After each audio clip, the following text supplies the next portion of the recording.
Another one? Parrots are a type of bird characterized by a curved beak, zygodactyl feet, which are pretty much a chiropractor visit gone horrific, and some juicy ass drumsticks, or as some scientists like to say, strong legs. Now, out of the 4 families of parrots, one of them hosts species that are just a teeny bit different than the rest. And wouldn't you know it, it's the one smack dab in New Zealand. Take a hard look at this guy. That right there is what I like to call critically endangered. Called the Kākāpō, it fits in with the rest of the parrots like a kid who doesn't pee in the pool. A total outcast. But basically, this 2-foot long bird is the only parrot that doesn't have the ability to fly. This is the result of multiple different factors. 1, its wings are proportionately small to its body. 2, unlike many birds, they don't have a wishbone which supports flight. And 3, they have an absolutely voluptuous world-class ass, a slightly larger pelvis than other parrots. Due to their gargantuan thunder thighs, they're extremely good walkers and climbers. On the endurance side, these fellas can walk several miles at a time. But where they really excel is during climbing, where they'll use their claws and beaks to climb up trees. Man, if only there was an easier way to reach the top. God damn it. On the bright side, Kākāpō wings aren't entirely useless. They're actually pretty useful for keeping balance and jumping. Specifically, they have the ability to glide down a few meters by using their wings as a mini parachute. Any more than a few meters and that happens. However, not flying has a couple of unexpected advantages. One benefit is that Kākāpōs have an extremely slow metabolism. They are pure herbivores, surviving most of the year on bare-ass amounts of vegetation and fruit, with fruit being vital to their survival. More on that later. But what makes the Kākāpō special is that they are one of the only 2 parrots in the world that are nocturnal. So rather than scrounge around for scraps in the day, they choose to dumpster dive and dine in the evening. This behavior is actually 3 quadrillion IQ since a lot of their predators go hunting during the daytime. Unfortunately, this paired with the fact that they can't fly means they have a lot of awkward interaction. When a Kākāpō feels threatened, rather than run away, it'll just sit there and try to blend in with its environment. Yo, you know I could see you, right? Now, while this may work with flying predators hundreds of feet away, there's at least one animal that it doesn't work on. And this animal happens to be an absolute nightmare for the Kākāpō. Humans have indirectly and possibly directly fucked Kākāpōs over. To begin with, in the 14th century, Polynesian settlers known as the Maori arrived and began vigorously hunting the bird due to it being a walking 3-course meal. On top of this, Polynesian dogs also hunted the poor bird.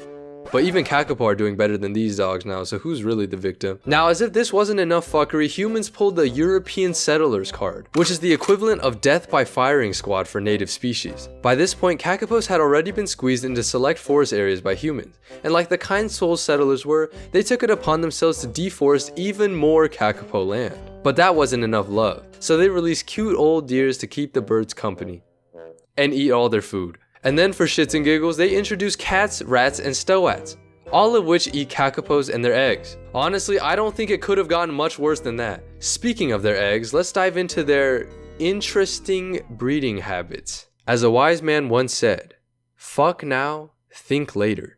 And that's exactly what Kākāpōs do. There's so much inbreeding within the Kākāpō population that it puts European royalty to shame. It's so problematic that less than half of the eggs are ever fertilized in the first place. They're basically in a constant state of fucking their relatives, with each session making them more and more related. Oh my fucking god. Anyways, these parrots will do almost anything to get some cooch. They exhibit a lek breeding system, which is basically trying to pull a girl with the boys. They'll gather around, do a little fighting, casually kill 1/100th of their population. But the real weird part is their mating calls. They'll go near some trees and rocks and proceed to dig a 4-inch deep hole. After their hard labor has paid off, they'll sit in their hole, puff up their chest, and release an ungodly loud boom.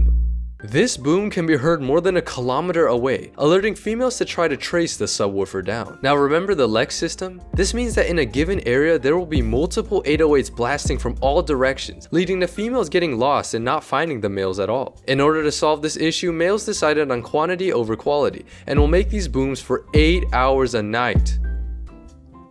For up to 4 months. God damn. As you can imagine, this constant noise at night would fuck over anybody's sleep. Settlers would get so angry at this bird that they'd shake nearby trees so that they'd fall out like apples. Now, if the female somehow stumbles upon the boomer, the male will perform a quick little ritual. First, it'll make clicking sounds while swaying side to side. If that female repellent of a move doesn't scare her off, he'll spread his wings for her while walking backward, and then proceed to attempt, yes attempt, to breed for a whole 40 minutes. 2 minutes, take it or leave it. One notorious Kākāpō named Sirocco was raised by humans his whole life due to having respiratory problems. Without any other Kākāpōs around him during his development as a chick, Sirocco began to slowly identify himself as a human. This issue became apparent when it would refuse to mate with other Kākāpōs, but instead took a liking to human heads. Warning, you are about to watch some weird ass shit. Yo, chill, Hey, yo, yo, chill, what the yo, fuck is chill, going yo, on? what the fuck? Oh is he my getting god, fucked get the right fuck now? off of me. What the fuck are you doing? What the hell, actual He is getting fucked. Oh my god, somebody get this fucking animal off of me. Man, this footage is great. I know, right? Why the fuck are you guys just watching? It wasn't just this instance either. Remember the holes and booming noises? Well, Sirocco only did that around humans. At his sanctuary, he'd lurk around bathrooms waiting for unfortunate workers to be his next victim. Sirocco was so down bad that researchers invented a special tool for him called the ejaculation helmet. The ejaculation helmet. It was made out of rubber and contained a bunch of pockets for Sirocco's bedroom behavior. Unfortunately, this invention ended with two sad conclusions. One, no volunteer could handle Sirocco's hour-long mating requisite, and two, I can't get my hands on it! This helmet now sits in a museum next to Chloe, a failed Kākāpō sex doll. The reason why scientists try so hard to get this bird to mate is because they, well, don't really mate for long periods of time. Remember how I said fruits are important? Well, these birds rely so much on the remove fruit that they will absolutely not fuck without it. I can't believe it.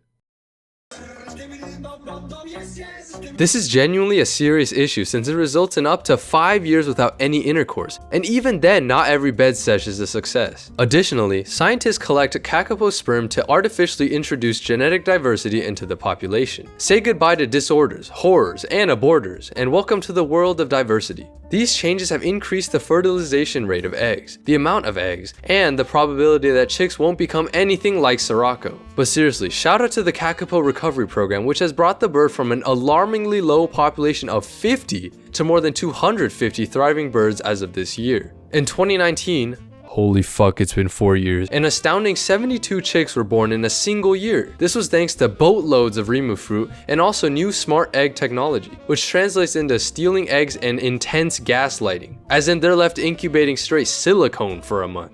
Now all that's left really is to bring back the dodo bird. I'll wait.